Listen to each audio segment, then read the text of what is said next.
Hi guys, it's Mike here from KS Bushcraft Down Under. Today I thought I'd do you a bit of a review on my ARB Elements fridge.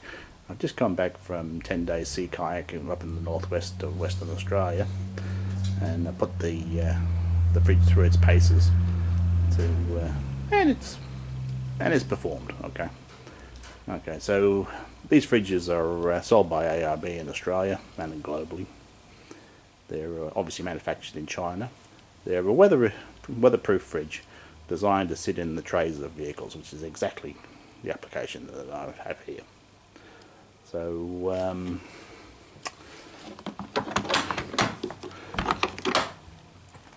quite a good sized cabinet, good thick walls for insulation, so it doesn't require an insulation bag like some of the other fridges on the market.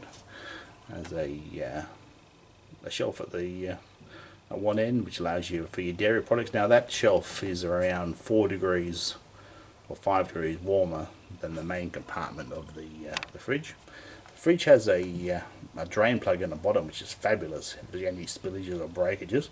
It certainly happens off-road with your drinks and stuff. It has all its various instructions stamped under the lid. The lid has a gas strut, which is really fabulous if you've ever had to deal with car fridges clocking you on the noggin.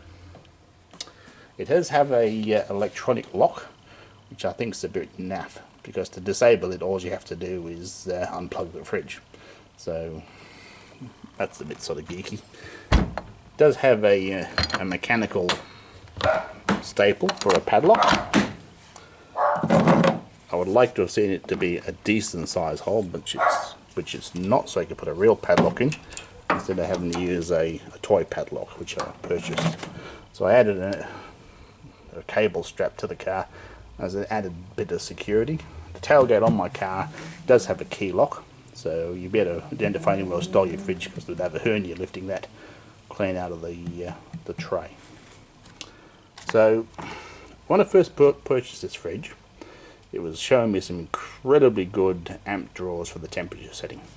So on the control panel, it shows, when it's relaxed, the current cabinet temperature, and you can show you the target temperature by hitting this button here.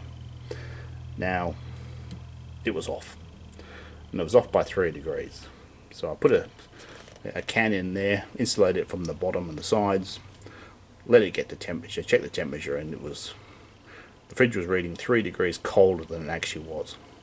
Now it can be calibrated, it doesn't say so in the book, but you hold the 2 temperature buttons down for 5 seconds, the display starts flashing, then you can scroll through it and correct the difference. Once that locked in, the power consumption came back to where I expected it to be. Okay, so a quick run through. 26 degrees during the day, 16 at night. Fridge set to +5, it drew 14 amps. Dropped it down to +2, it pulled 23 amps. +3, 21 amps on a hot day. And I've yet to do a freezer test. Now this fridge pulls 3.9 amps at a load. Now for you guys that aren't familiar with 12 volt batteries, is 12.6 and above volts is full, and 11.96 is 80% discharged. Now if you want your deep cycle battery to last, you don't want to drop it to 80%, because you'll get roughly 500 cycles. If you only drop it to 80%, you'll get 1,000 plus. Okay. Now the fridge, of course, sitting in the tray, I have 5 meters of a 6mm twin sheath between here and the deep cycle battery, so you will get a little bit of voltage loss over that length of cable. Remembering that this is DC power, so it's got to come to the fridge and return to the battery to make the circuit. So that's at least 10 meters of cable it's passing through. So if you run a voltage drop calculation, you get 5 meters of cable, 3.8 amp load. The wire, although we call it 6mm twin sheath, the cross section of the wire is 4.5mm, you will lose about 0.14 of a volt. Now this is relatively important stuff. Now this fridge has a built-in volt gauge. If it's plugged into the mains, which of course it runs on as well as 12 volt, it'll just say AC. But here it's showing currently 12.4. Now there's no load on this fridge apart from the on the battery, apart from the LED light in there. Now as a comparison, I've got two different brands of meter plugged in. So this is my car wiring. You see, it's pretty reasonable stuff.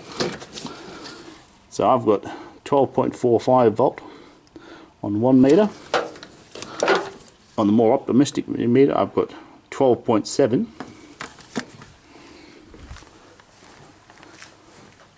And back on the fridge, 12.4. So the fridge is reading very pessimistically on the battery.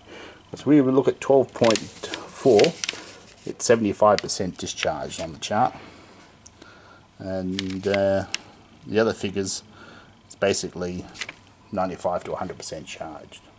So anyway, first day of sea kayaking, I get this little call from the beach. There's the red light flashing on the fridge. Fabulous. 10 days worth of rations on board. That's just the last thing I need. So I get back, and sure enough, the check light's flashing. Now the voltage protection on this fridge, which is designed to protect the battery, possibly in a car that only has one start battery. So I had it set on medium, so it should have cut out at 11.4. Now of course the voltage would have been 11.6, allowing for the draw, and this thing being pessimistic, it was cutting out, even though the battery was at about 95%. So pop this fella here, yeah, well, 1, 2, 3, and I've got it currently set on low. So all I had to do was change that to low, and the fridge was happy. So a tip for wary campers: you must set it on low. Okay. So otherwise, it's doing a good job. So anyway, I hope you found this interesting. Thanks for watching. Bye for now.